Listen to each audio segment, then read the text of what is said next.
Ini adalah ritual yang kejam. 4 gadis dipaksa naik ke perahu kecil. Lalu didorong ke tengah danau. Ada suara yang mengerikan di langit. Lilin di kapal segera padam. Seekor naga raksasa mendarat ke tanah. Ia memilih 1 dari 4 cewek cantik. Lalu membawanya ke tempat lain. Ternyata, menurut legenda ada klan naga kuno. Karena nggak ada naga betina. Jadi jika ingin memelihara keturunannya, maka harus menangkap seorang gadis dari dunia manusia. Menjadikan dia pengantin naga. Sampai ia mulai berhamil. Lalu masukkan ke dalam tungku dan terus-menerus bakar. Ketika gadis itu meninggal, bayi lahir. Ritual ini sudah ada sejak ribuan tahun yang lalu. Karena manusia tidak ingin menyinggung klan naga. Jadi setiap 30 tahun, mereka akan secara aktif mengorbankan seorang gadis yang cantik. Untuk menjaga perdamaian. Sampai suatu hari, naga itu menangkap istri seorang pahlawan. Semuanya baru mulai berubah. Pahlawan mengabaikan saran semua orang. Sendirinya. Mengatasi semua kesulitan. Akhirnya juga menemukan sarang klan naga. Saat naga nggak perhatian, langsung menikamnya. Sejak itu, desa damai kembali. Putra Arman harus melihat ayahnya dibunuh. Dia adalah keturunan dari klan naga. Tapi karena saat itu ia belum bisa berubah menjadi naga. Jadi ia hanya bisa melihat ayahnya dibunuh. Dengan kemarahan dan kebencian, Arman berlari ke tebing. Lalu turun ke laut. Akhirnya ia juga sukses menjadi naga. Menjadi keturunan generasi ke-919 dari klan naga. Tapi berbeda dengan nenek moyangnya. Arman adalah orang yang jujur dan lembut. Ia nggak mau membalas dendam. Agar tidak mengulangi bentuk reproduksi klan naga. Setiap kali Arman ingin berubah menjadi naga, dia akan mengunci dirinya di tebing sempit. Agar mengendalikan naga di tubuhnya. Bertahun-tahun telah berlalu. Manusia secara bertahap melupakan keberadaan klan naga. Tapi ritual pengorbanan yang kejam di masa lalu, sekarang menjadi kegiatan dalam upacara pernikahan. Hari itu, Raja ingin putri jelita bernama Mira menikah cucu pahlawan pembunuh naga Igor. Tepat di upacara, Igor kemudian memberi isyarat untuk menyanyikan lagu naga. Ingin menggunakannya untuk memperingati pahlawan itu. Tapi saat semuanya sedang menyanyi, tiba-tiba ada angin besar di langit. Lalu, naga legendaris muncul. Naga mendarat ke tanah dan untuk menangkap perahu Mira.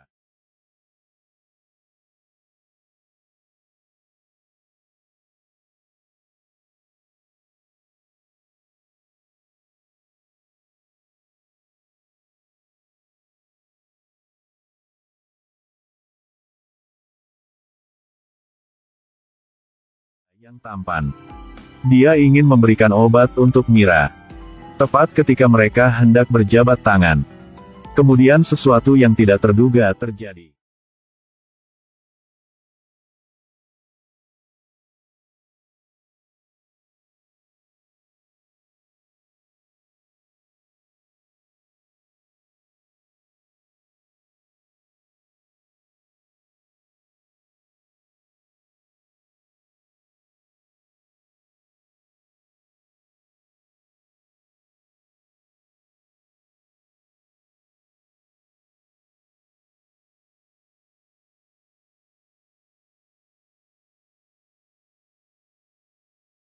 Dia berlari ke tebing.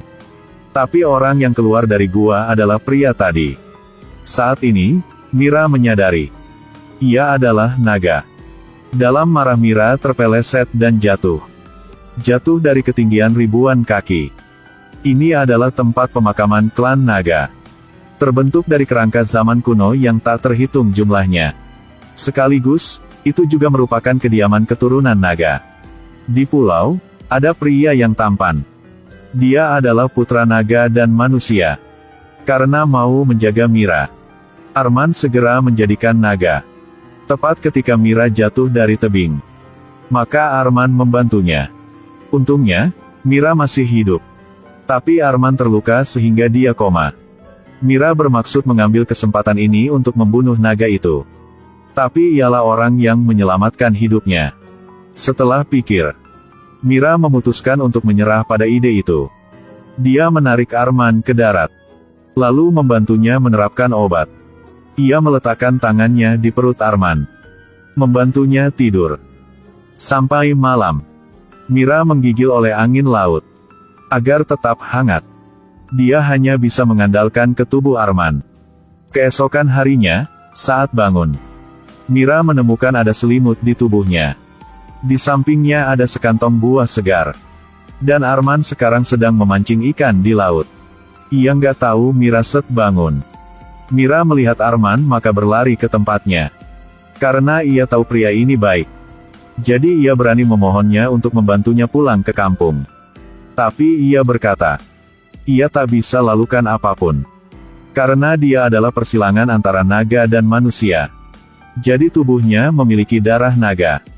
Setiap kali ia bertemu Mira, naga dalam tubuhnya sadar. Ia tidak ingin merugikan orang. Jadi ia selalu mengunci diri di tebing. Pada hari Mira menikahi Igor, orang-orang menyanyikan lagu untuk memanggil naga dan membangunkannya. Tapi Arman tidak lari ke gua tepat waktu. Itu sebabnya ia membawa Mira ke pulau ini. Kalau Mira mau meninggalkan, harus menunggu sampai tim penyelamat tiba ke sini. Sampai saat itu, dia nggak akan mencegahnya. Setelah Mira tahu nyata, dia nggak takut sama sekali. Karena ia tahu Arman bukan orang jahat. Ia tidak hanya menyelamatkannya pada saat bahaya, tapi juga selalu merawatnya dengan hati-hati. Dia memutuskan untuk mengajari Arman hidup seperti orang normal. Sambil menunggu Igor menyelamatkannya, mereka mengambil barang-barang yang terdampar di pantai, menghias tempat seperti rumah manusia. Arman melihat angin laut bertiup, kemudian berubah menjadi pusaran kelopak. Keduanya bersenang-senang di pantai, seperti pasangan. Mereka memang bahagia. Setelah tinggal bersama sudah lama, secara bertahap mengembangkan perasaan satu sama lain. Tapi waktu bahagia tidak lama. Hari itu, Arman mendaki ke gunung untuk mengambil buket bunga yang indah. Tepat pada waktunya ia hendak memberikannya kepada Mira.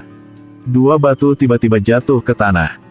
Ia merasa naga itu akan terbang keluar. Buket di tangan juga langsung dibakar. Arman mencoba mengendalikan naga di tubuhnya. Terhuyung-huyung ke tebing. Naga terus-menerus memprotes. Arman tahu dia tidak bisa mengendalikan. Agar menghindari terlibat dengan Mira, ia harus memutuskan keputusan yang menyakitkan. Arman terus mengatakan hal-hal yang menyakitkan kepada Mira, buat dia sedih. Keesokan harinya, Mira naik ke perahu, kemudian berlayar dan meninggalkan pulau. Bocah ini adalah pewaris klan naga.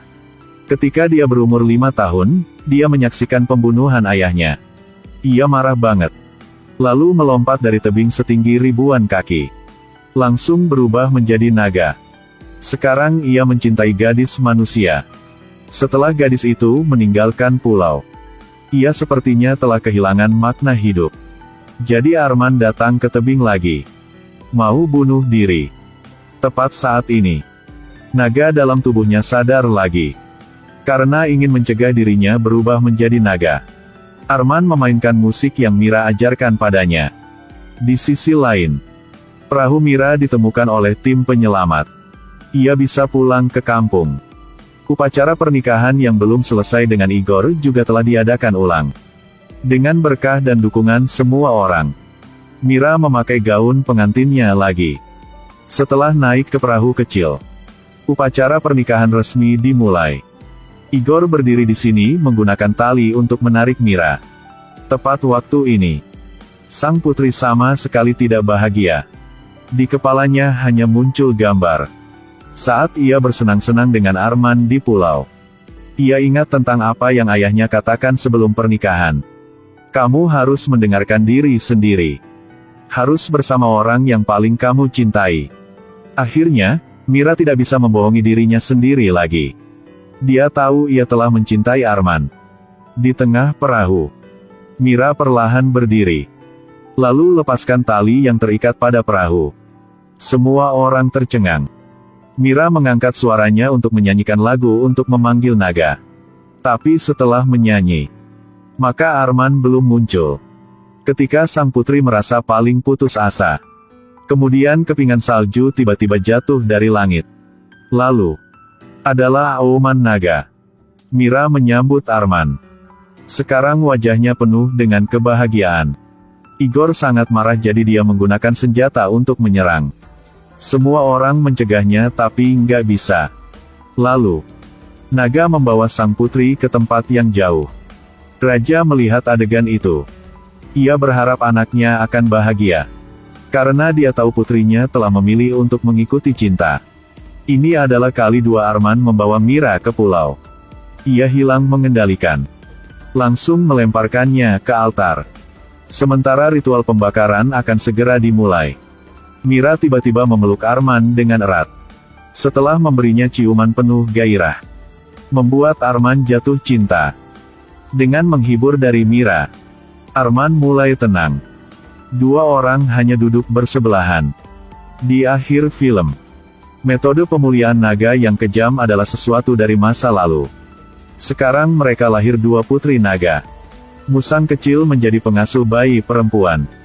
Seluruh keluarga hidup bahagia bersama. Ini adalah film yang bagus tentang cinta. Cinta sejati tidak memiliki batas.